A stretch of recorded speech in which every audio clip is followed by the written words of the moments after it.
धमकी देते थे। हमले के 20 मिनट तक ओम प्रकाश तड़पते रहे। पत्नी पल्लवी उनको तड़पता हुआ देखती रही।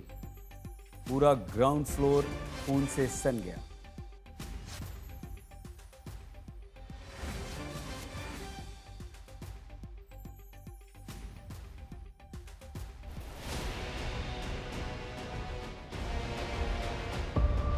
बेंगलुरु में कत्ल से मची सनसनी। कर्नाटक के पूर्व डीजीपी को मार डाला। कत्ल का इल्जाम आईपीएस की पत्नी पर। पहले मिर्च झोंकी, फिर चाकू मारे। पत्नी ने बोला, मैंने राक्षस को मार डाला। रिश्तों में दरार का इतना खौफनाक अंजाम भी हो सकता है, इसके बारे में सोचा नहीं जा सकता। बिहार मूल के पूर्व आईपीएस ओम प्रकाश की बेंगलुरु के एक पॉश इलाके में स्थित उनके घर में लाश मिली तो सनसनी मच गई। जो शख्स पूरे कर्नाटक का कानून व्यवस्था संभाल चुका है, उसकी लाश उसके ही घर में लहूलुहान पड़ी थी। और इल्जाम भी किसी और पर नहीं, बल्कि पूर्व डीजीपी ओम प्रकाश की पत्नी पल्लवी पर था, जिसको हिरासत में लिया गया है। सूत्रों के मुताबिक कत्ल की जो कहानी पल्लवी ने सुनाई, वो डरा देने वाली है। सीजोफ्रीजिया से पीड़ित बताई जा रही पूर्व डीजीपी की पत्नी ने कत्ल के बाद अपनी एक दोस्त को कॉल की और कहा कि मैंने शैतान को मार डाला है। सूत्रों के मुताबिक पहले पूर्व डीजीपी ओम प्रकाश और उनकी पत्नी पल्लवी के बीच झगड़ा हुआ। गुस्से में पल्लवी ने पति की आंखों में मिर्च पाउडर झोंक दिया। पति ओम प्रकाश दर्द के मारे तड़पने लगे। इसी दौरान पत्नी पल्लवी ने पति की गर्दन पर चाकू से 2 वार किए। ओम प्रकाश की मौके पर ही मौत हो गई। सूत्रों के मुताबिक पल्लवी ने ही पुलिस को फोन करके कहा कि उसने अपनी पति की हत्या कर दी। पल्लवी के साथ शक के आधार पर उनकी बेटी कृति को भी पुलिस ने हिरासत में ले लिया है। पुलिस कह रही है कि धारदार हथियार से वार किया गया था।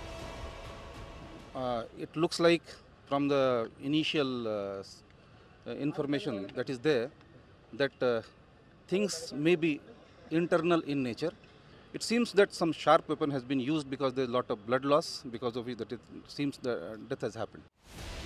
कर्नाटक के गृह मंत्री परमेश्वर कहते हैं कि जांच जारी है। परमेश्वर के मुताबिक ओम प्रकाश उनके साथ काम कर चुके थे और अच्छे अफसर थे। Om Prakash has been murdered. They say by his own wife, but the investigation is on. Until and unless we get the report, the investigation report, we cannot conclude anything. The investigation is on. They are looking at various aspects. Once the report is with us, then we can say how the murder is being done and so on. इस घटना ने एक बार फिर देश को झकझोर दिया है। सवाल ये कि क्या रिश्तों का तनाव इस कदर बढ़ गया है और क्या हर वर्ग समाज इस चपेट में है। सगाई राज, बेंगलुरु, आज तक। पूर्व डीजीपी ओम प्रकाश बिहार के चंपारण के रहने वाले थे। 1981 बैच के आईपीएस अधिकारी थे।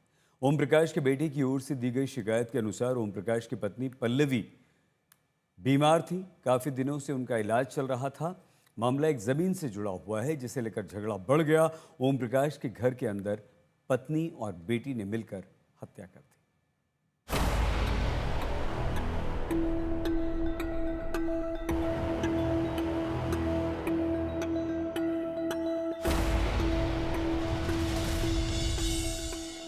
बेंगलुरु के पॉश एसएचआर इलाके में पुलिस के अधिकारी कर्मी एक घर के अंदर बाहर जांच में जुटे हुए थे।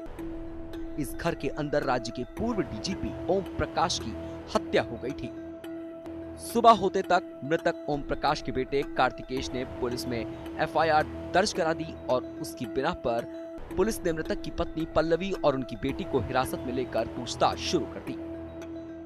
इस बीच मृतक ओम प्रकाश के बेटे कार्तिकेश ने पुलिस में जो एफआईआर दर्ज करवाई, उसमें सूत्रों के मुताबिक कार्तिकेश ने अपनी मां पल्लवी और बहन कृति पर कथित हत्या में शामिल होने का आरोप लगाया है। शिकायत में दावा किया गया है कि आरोपी पल्लवी मानसिक रूप से अस्थिर थीं और उनका इलाज चल रहा था। पुलिस को दी गई शिकायत के आधार पर बीएनएस धारा 103, 103(1), 3, 5 के तहत एफआईआर दर्ज कर ली गई है। इसी बीच सूत्रों के हवाले से खुलासा हो रहा है कि आरोपी पल्लवी पिछले 12 साल से सिजोफ्रेनिया से पीड़ित थी और उनका इलाज चल रहा था। पल्लवी को अक्सर डर लगता था कि पति उन्हें नुकसान पहुंचा सकते हैं। उधर ओम प्रकाश के जानने वालों का कहना है कि ओम प्रकाश ने भी परिवार के अंदर ही खुद को खतरे की बात कही थी। वीआईपी सिक्योरिटी के इंस्पेक्टर श्रीनिवास भी कहते हैं कि ओम प्रकाश और उनकी पत्नी के बीच सामान्य रिश्ते नहीं थे। उन्होंने दोपहर 3:05 मुझे फोन किया। उन्होंने बहुत शांति और स्पष्टता से बात की। उन्होंने कहा मैं घर जाऊंगा सर, लेकिन उन्होंने फौरन कहा नहीं मत आना, मैडम घर पर है। उनकी हत्या बहुत ही क्रूर तरीके से की गई है। मैडम कभी किसी को घर नहीं आने देती थी। मुझे उनके पारिवारिक मामलों के बारे में ज्यादा जानकारी नहीं है। वे मानसिक रूप से परेशान लग रहे थे। उन्होंने मुझे बताया कि वो अपनी पत्नी के इलाज पर लाखों रुपए खर्च रहे हैं। वो किसी से मिल या बातचीत नहीं कर पा रहे थे। वो अपनी पत्नी के व्यवहार से तंग आ चुके थे। फिलहाल पुलिस को हत्या के पीछे मकसद का पता नहीं चल पाया है। सूत्र बता रहे हैं कि घटना के पीछे प्रॉपर्टी विवाद भी हो सकता है। कर्नाटक के दांडेली में एक जमीन को लेकर दोनों के बीच कुछ विवाद था। कुछ महीने पहले पल्लवी ने शिकायत दर्ज कराने के लिए HSR लेआउट पुलिस स्टेशन भी पहुंची थी। सूत्रों ने दावा किया है कि जब थाने में उनकी शिकायत नहीं दर्ज हुई तो उन्होंने पुलिस स्टेशन के सामने धरना भी दिया था। लेकिन घटना के पीछे क्या असली कारण थे, ये पुलिस की जांच पूरी होने के बाद ही पता चलेगा। सगेराज, बेंगलुरु, आज तक।